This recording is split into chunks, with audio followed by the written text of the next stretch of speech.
देखिए, विजयनगर थाने पे अपने को एक मुखबिर से सूचना प्राप्त हुई थी कि कुछ जो है फर्जी जो है सर्टिफिकेट्स उसका बनाने का जो रैकेट है जो काम कर रहा है। काफ़ी दिनों से अपन इस गैंग के पीछे पड़े हुए थे।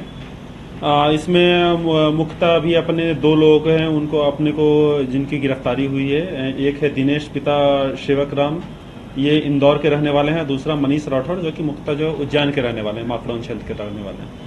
तो इन दोनों का ये जो मुख्य जिसमें जो इंदौर के निवासी हैं दिनेश, इनका ये काम था कि जो भी 8वीं 10वीं 12वीं इसके अलावा BHMS, B pharma, M pharma, तो इस तरह के सर्टिफिकेट्स बनाने के लिए लोग इनको अप्रोच करते थे। जो भी लोग इनको अप्रोच करते थे, ये इनके विभिन्न जगह पे कॉन्टैक्ट्स थे।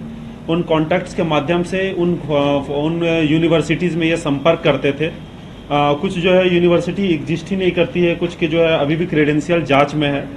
तो वहाँ से ये लोग वहाँ के लोगों से बात करते थे और उसके बाद फिर ये मार्कशीट बनवाते थे। ये मार्कशीटें दिल्ली, बिहार, मध्य प्रदेश, पंजाब, राजस्थान, कई प्रांतों की यूनिवर्सिटीज़ हैं उनके नाम से बनी हुई है। ये काफ़ी बड़ा गिरोह हो सकता है इसके पीछे काम कर रहा हो। इसमें पुलिस पूरी जो अभी मामला इन्वेस्टिगेशन में इसमें FIR किया गया था विजयनगर थाने पे 420, 467, 468 एंड 471 के IPC के तहत। इसमें भी 2 आरोपी को गिरफ्तार किया गया। बाकी पूरा प्रकरण जो अभी विवेचना में। सर, कितने रुपए में मार्कशीट बनाते थे और डिमांड आती थी वैसे मार्कशीट बनाते थे? जी हाँ, ये इनके जो मार्कशीट बनाने के अलग अलग रेट्स थे। 10वीं 12वीं की मार्कशीट 15-20 हज़ार की, इस तरह के जो है अनौपचारिक जो अभी इनके से पूछताछ हुई है जिसमें बताया उन्होंने। उसी तरह जो फार्मा के जो मार्कशीट्स हैं, ये लाखों रुपए लेकर के उन मार्कशीट्स को बनाया करते थे। तो अलग अलग डिग्री के अलग अलग ये इन्होंने रेट फिक्स कर रखे थे।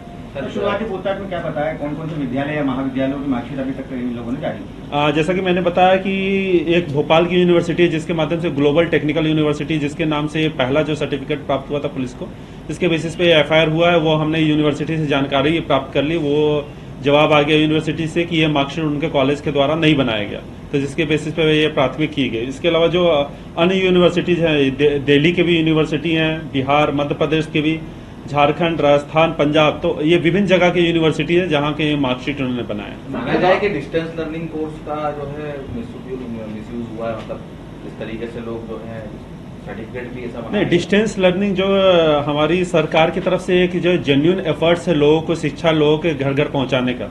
लेकिन ये लोग जो है जो जिन लोगों के सर्टिफिकेट्स बनवाते थे उनका कोई वो एग्जाम नहीं देते थे, उनका कोई रिकॉर्ड नहीं रहता था। वो बैक डेट में, जैसे आज 2023 में 2010 के सर्टिफिकेट्स, 11 के सर्टिफिकेट्स वो बैक डेट में सर्टिफिकेट्स बनवाते थे। उसके अलावा वो नकली सील इनके यहाँ से प्राप्त हुई है। तो ये पूरा जो है एक मतलब कि ये अवैध कार्य है जो ये कर रहे थे। ऐसे कितने सर्टिफिकेट बना दिए हैं? अभी तक इन्होंने 500 से ऊपर के इस तरह के सर्टिफिकेट्स अभी तक बनाए हैं। पिछले 4 से 5 साल से ये काम कर रहे थे और सर्टिफिकेट्स की संख्या और भी बढ़ सकती है। जिन लोगों के सर्टिफिकेट बने हैं वो विभिन्न विधाओं में काम कर रहे होंगे।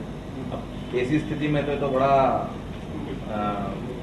गंभीर मसला हो गया। मतलब क्या जो नौकरी कर रहा होगा इस सर्टिफिकेट के माध्यम से, तो क्या उसकी भी जांच करेगी पुलिस? ये पूरा मामला अभी पूरा विवेचना में रहेगा और इसमें अपन देखेंगे कि कितने लोग कहाँ से सर्टिफिकेट प्राप्त किया और किन किन वो बेनिफिशियरी कौन है सर्टिफिकेट बनाने के, और ये यूनिवर्सिटीज में कौन लोग हैं जो कि इन जुड़े हुए थे, और ये यूनिवर्सिटी रियल में एग्जिस्ट करती है कि नहीं, या फिर ये पूरा फर्जीवाड़ा है। ये भी पूरी जांच होगी। तरीका क्या होता था सर, मतलब इस तरीके से जो है नौजवानों को खास करके ये लोगों को, एक जो बंदा है अभी इंदौर में है, दूसरा जो बंदा मिला है हमको वो उज्जैन का है। तो इस तरह से अपना नेटवर्क फैला रहे थे। जैसे अगर दिल्ली के कॉन्टैक्ट्स हैं किसी से, उससे बात करते थे ये लोग और उससे बोलते थे कि जो किसी व्यक्ति ने अगर उनसे अप्रोच किया सर्टिफिकेट के लिए, 12वीं की या फिर 10वीं की सर्टिफिकेट के लिए, तो अपने कॉन्टैक्ट दिल्ली में उनसे बात करते थे। वो पूरा सर्टिफिकेट्स क्रिएट करते थे। इवन फर्जी जो वेबसाइट्स है, उन्होंने वेबसाइट्स पे वो सर्टिफिकेट को अपलोड भी कर रखा है, जिससे जो लोग हैं उनको लगे कि वो सर्टिफिकेट असली है। तो अपन उस वेबसाइट की भी जांच करेंगे वो वेबसाइट सही में असली है कि वो वेबसाइट भी फर्जी है। कितना धोखाधड़ी, कितने रुपए की निकल जाएगी? अभी ये रुपये के हिसाब से ये बहुत बड़ी धोखाधड़ी हो सकती है। जैसे कि हमने बोला कि 500 से ऊपर सर्टिफिकेट्स अपने को अभी बताए हैं। पिछले 4 से 5 साल से ये काम कर रहे हैं, तो ये इसकी संख्या सर्टिफिकेट्स की बढ़ भी सकती है। तो दोनों किस तरह की प्रोफाइल है, कहाँ के रहने वाले हैं और किस क्षेत्र में किस तरह से घुसे? अभी 2 आरोपी इसमें पकड़े गए हैं। इसमें पहला जो है इंदौर के रहने वाले हैं, दूसरे जो हैं वो उज्जैन के रहने वाले हैं। ये जो इंदौर वाले हैं ये पहले जो टीचिंग का काम करते थे, फिजिक्स के टीचर रह चुके हैं, जो कोचिंग चलाते थे। उसके बाद फिर इन्होंने अपना सेंटर पे वो सेंटर बनाना शुरू किया, सेंटर के बेसिस पे, जो कि जहां एग्जाम कंडक्ट करवाने को लेकर बोलते थे, और उसके एग्जाम कंडक्ट करवाने के नाम पे लेकर के ये अपने ये पूरी काम की है। अभी जैसे कि प्रथम सूचना मिल रही है कि वो जो सेंटर्स इन्होंने जो एग्जाम के सर्टिफिकेट्स में मेंशन किए हैं, वो सेंटर्स भी शायद फर्जी हैं। तो ये पूरी जो अभी कार्रवाई है, ये अभी विवेचना है। तो जेन्युइन सर्टिफिकेट्स की जरूरत थी। जो जेन्युइनली कोई कॉलेज में एडमिशन लेना चाहता था, उसका सर्टिफिकेट प्राप्त करना चाहता था, लेकिन उसको जो है इस तरह से ये झांसा दिया गया कि पढ़ाई करने की जरूरत नहीं, हम सीधे सर्टिफिकेट आपको दिलवा देंगे। और उसको सर्टिफिकेट का एक सैंपल भी दिया गया था, जिसके बाद से उसको लगा कि ये पूरा उसके साथ धोखाधड़ी हो रही है, उसके साथ गलत चीज का झांसा दिया जा रहा। उसके बाद उसने अपने को पूरी बात बताई। उसके बाद फिर पूरी कार्रवाई हुई। कीमत क्या होती है?